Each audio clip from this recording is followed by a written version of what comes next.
How could you do this to me, John? I remember yelling those words like it was yesterday, even though it's been over a year now. I was 6 months pregnant, standing in the doorway of our living room, shaking with anger and disbelief. He just stood there, arms crossed, his face blank like I was the one causing a problem. That was the moment I realized everything I thought we had built together was a lie. My name is Melissa Harper. I'm 32 years old now, and I'm a single mom to my beautiful 1-year-old daughter, Emma. Life looks nothing like I thought it would, but in some ways it's better. A little over a year ago, I was blindsided by betrayal that turned my world upside down, leaving me to figure out how to move forward while preparing to welcome my little girl into the world. In those early weeks after John left, I felt like I was drowning. Every time I closed my eyes, I saw his face, heard his voice saying those awful things. "I'm not attracted to you anymore, Melissa. Look at you. You've let yourself go." Those words echoed in my mind, cutting deeper every time I thought of them. And Julia, my so-called best friend? She didn't even have the guts to look me in the eye. I never confronted her. I didn't see the point. I just cut her out of my life like she never existed. I struggled through the rest of my pregnancy alone, emotionally and financially. John didn't just leave me. He abandoned Emma too. Not a single text, not a dime to help. My mom tried her best to be there for me, but I could tell it broke her heart to see me like that. I put on a brave face for everyone, but at night, when the house was quiet, I'd cry until I was too exhausted to stay awake. It all started when my friend Karen showed up at my door, her face pale and her expression uneasy. I could tell something was wrong the second I saw her. "Melissa, I need to talk to you," she said as she stepped inside. She hesitated for a moment, like she was trying to find the right words. "I saw John today, with Julia. They were coming out of a hotel together. I didn't want to believe it, but they kissed. Right there in the hallway." I felt my stomach drop. For a moment, I couldn't process what she was saying. John, my husband, and Julia, my best friend? My heart pounded as the shock turned to anger, and I asked Karen every question that rushed into my head. Where? When? Are you sure? But I already knew she wouldn't lie about something like this. It was as if my world had tilted on its axis, and I couldn't find my footing. I still asked, "What do you mean? A hotel? Why would you be in a hotel? Are you sure? This is a serious accusation." My voice trembled as I spoke, hoping for some kind of explanation that would make it all go away. Karen nodded solemnly, her eyes full of pity and regret. "My cousins were visiting, staying at that hotel. I was on my way to their room when I saw them. Melissa, I know what I saw. They didn't see me, but they were coming out of a room together. They kissed, right there in the hallway." She paused, her voice softening. "I'm so sorry, but you needed to know." Hearing her say it again, so matter-of-factly, was like a punch to the gut. My chest tightened, and tears stung my eyes as the reality of it all began to sink in. I sat down on the couch, unable to catch my breath. My world was falling apart right there in my living room. The man I had trusted, the man I was building a family with, had been sneaking around with my best friend. And Julia? She'd been in my life for years, the person I turned to when things got tough. How could they do this to me? How could they betray me like this, especially now, when I was carrying our child? I felt a wave of emotions crash over me. Anger, humiliation, heartbreak, all tangled up in a knot I couldn't unravel. Every memory, every promise, every plan we'd made together suddenly felt like a cruel joke. I couldn't stop myself from wondering, had I been blind? Was there something I'd missed? Or was I just that easy to discard? The weight of it all pressed down on me, and for the first time in my life, I truly felt like I was breaking. That night, I waited for John to come home, my stomach in knots and my heart pounding in my chest. When I heard his car in the driveway, I felt a surge of both anger and dread. He walked in like it was any other day, setting his keys on the counter and loosening his tie. I didn't even let him get past the kitchen. "How long has it been, John?" I asked, my voice trembling but steady. He looked up, confused, and then his expression hardened. "What are you talking about?" he said, feigning ignorance. "Don't play games with me," I snapped. "Karen saw you, at the hotel, with Julia. Now tell me the truth." His face twisted into a scowl and he scoffed. "Karen? That woman's nuts. She probably misunderstood something. Melissa, you're letting your imagination run wild. There's nothing going on." But his tone was defensive, and his refusal to meet my eyes told me all I needed to know. I clenched my fists, feeling my anger rise with every word he said. "Don't you dare lie to me, John," I shouted, my voice breaking. "Karen isn't nuts, and you know it. She saw you, with Julia, leaving a hotel room. She saw you kiss her, so don't stand there and insult my intelligence."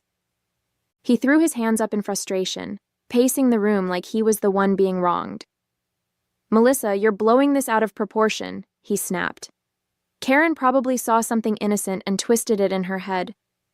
Julia and I are just friends, that's all." But his excuses sounded pathetic, and the more he talked, the more I could see the guilt written all over his face. It was like he was trying to talk himself out of the hole he'd already dug. As he continued spewing his excuses, I felt a sudden flutter in my stomach. Emma.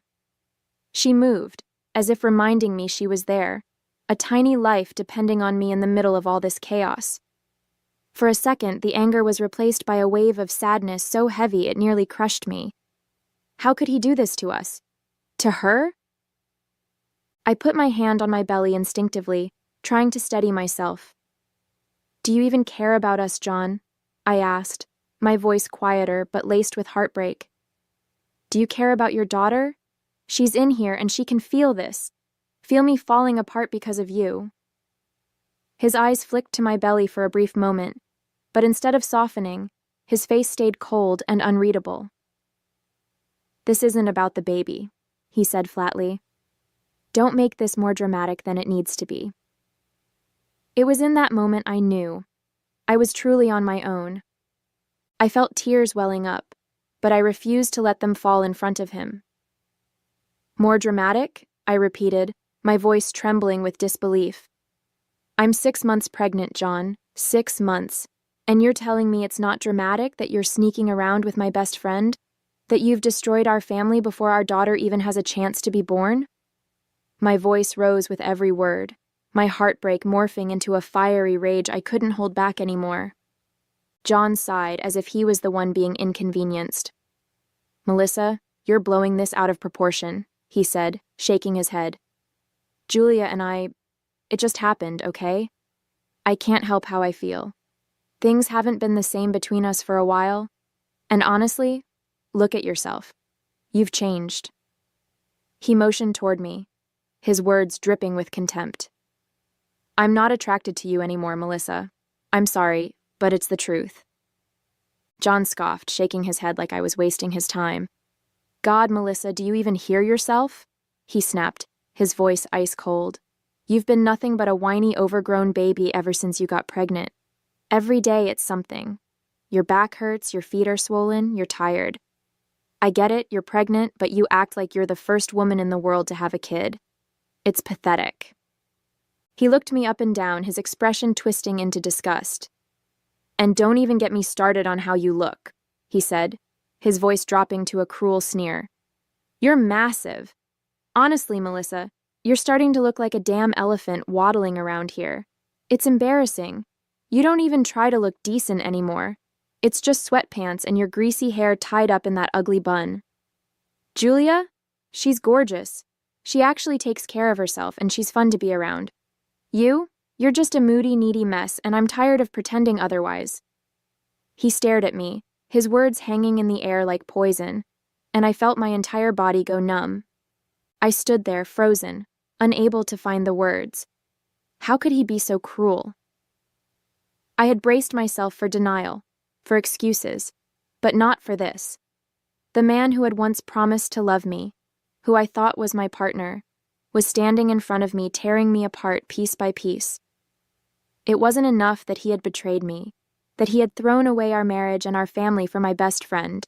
Now he was humiliating me, stripping away every last bit of dignity I had left. My throat tightened, and I felt the sting of tears in my eyes, but I refused to cry in front of him. I didn't want to give him the satisfaction. "You don't even care," I managed to choke out, my voice barely a whisper. "Not about me, not about Emma, not about anything we built together." He just shrugged, his expression cold and indifferent. "I've moved on, Melissa," he said flatly. "Maybe you should too." His words hit me like a slap, and I realized in that moment that the man I once loved didn't exist anymore. The next day, I packed whatever I could fit into a few suitcases and left. I couldn't stay in that house, surrounded by memories of a life that no longer existed. Every corner reminded me of him, of us, and it felt like the walls were closing in on me. My mom had offered weeks ago for me to stay with her if I needed support during the pregnancy, and now I had no choice but to take her up on it. When I arrived at her house, she was waiting at the door, her arms open and her face full of worry. "Oh, sweetheart," she said softly, pulling me into a hug. The moment I felt her embrace, I broke down, sobbing into her shoulder like a child. It was the first time I had let myself cry since Karen told me the truth. "It's going to be okay, Melissa," she whispered, holding me tightly. "You and Emma are going to be okay. I'm here, and we'll get through this together." For the first time in what felt like forever, I felt safe. Broken, but safe. The days at my mom's house were quieter, but not easier. She did her best to cheer me up, cooking my favorite meals, sitting with me in the evenings, talking about everything but John. But the silence was deafening when she wasn't around.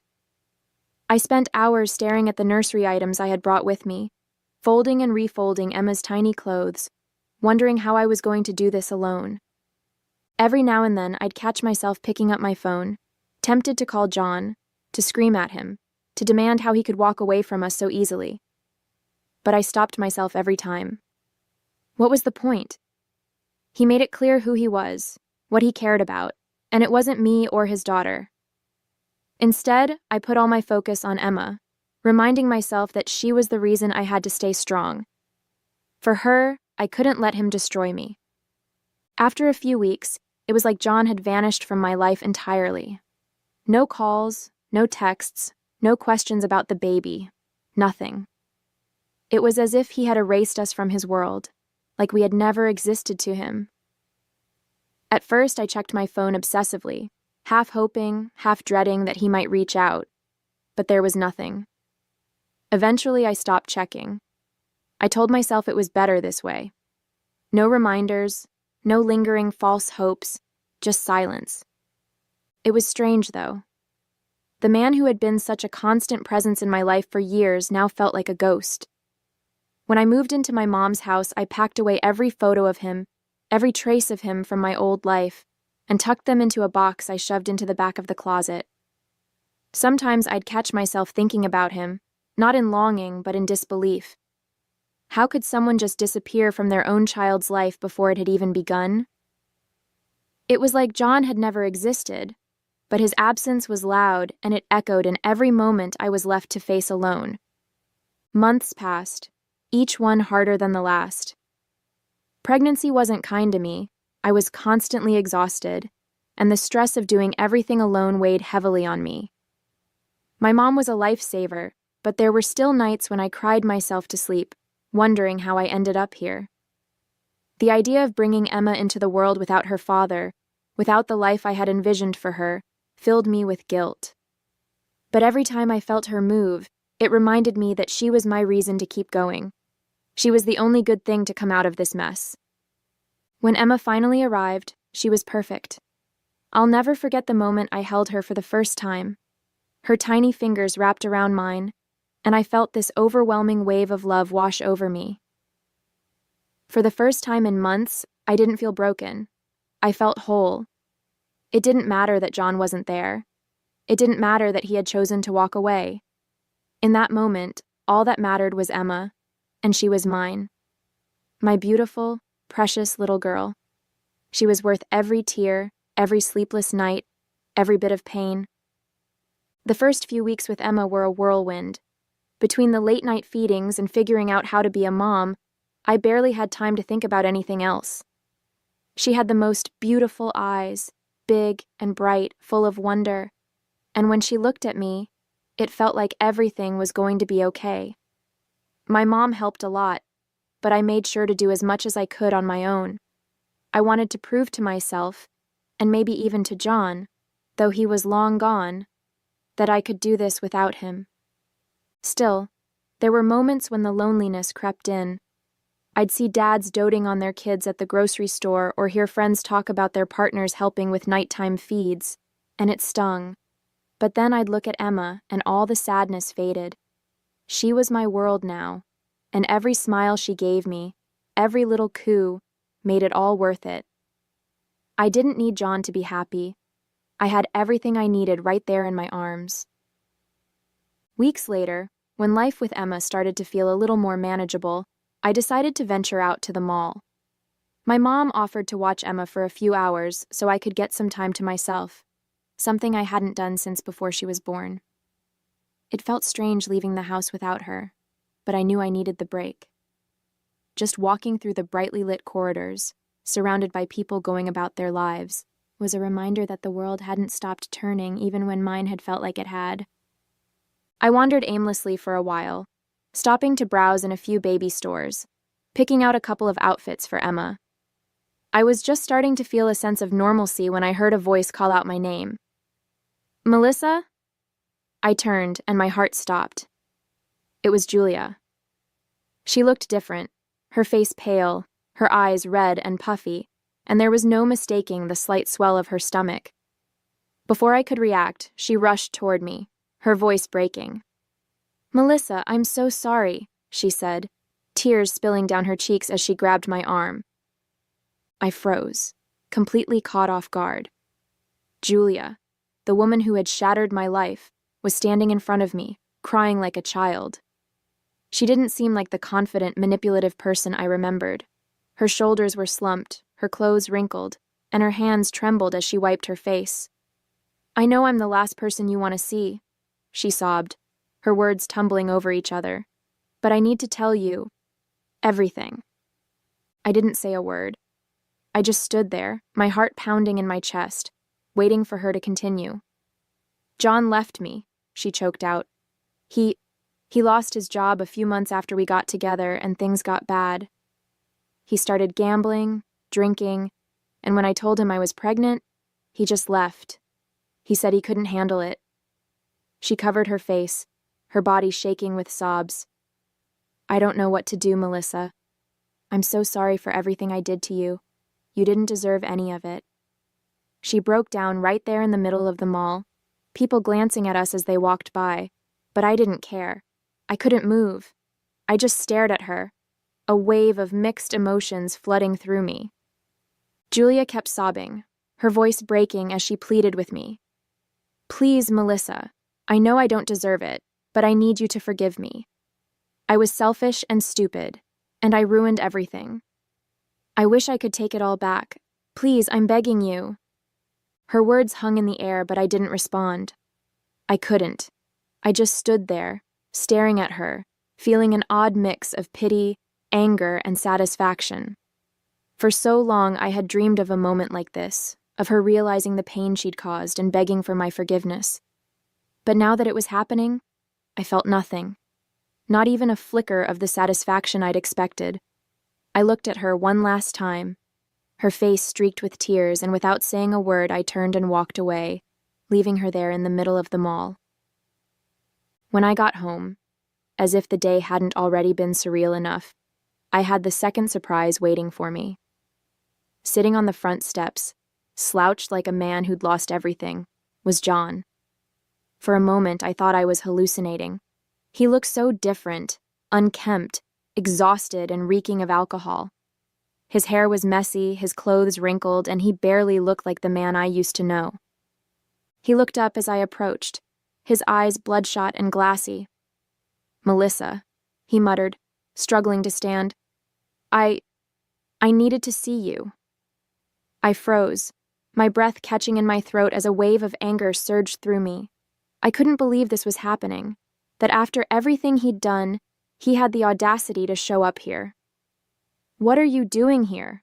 I asked, my voice sharp and unforgiving. He staggered slightly, leaning against the doorframe. I'm sorry," he stammered. "I love you, Melissa. I love Emma. Please let me come back. I'll fix everything. I swear I will." His voice cracked, but all I felt was disgust and a cold, biting clarity. He smelled of alcohol so strongly that it hit me before I could even respond. "Sorry?" I repeated, my voice thick with disbelief. "You're sorry? You left me, left us, without a second thought, and now you're here smelling like a bar, talking about feeling sorry and loving us?"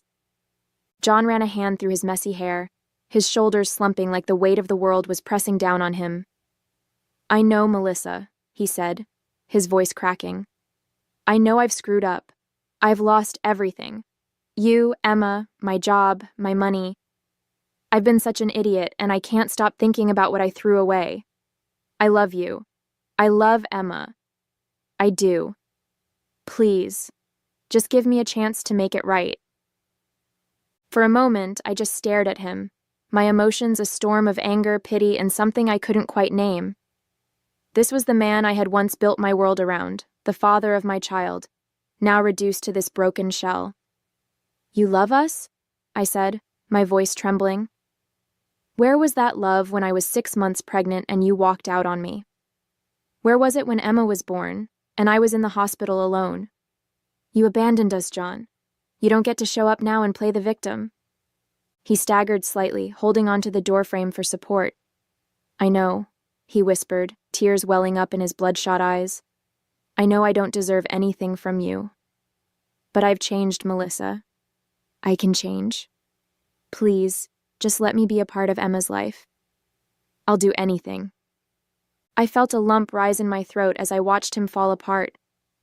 A part of me wanted to believe him, to reach out and offer some kind of comfort to the man I had once loved so deeply.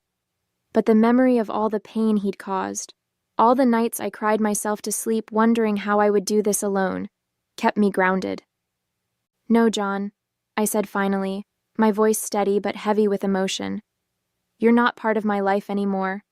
Emma and we're better off without you.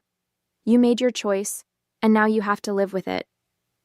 He broke down, his sobs quiet, but heart-wrenching, and for a brief moment, I felt sorry for him. But I knew I had to stay strong, for myself and for Emma. Without another word, I stepped past him, unlocked the door, and closed it behind me, leaving him outside in the dark.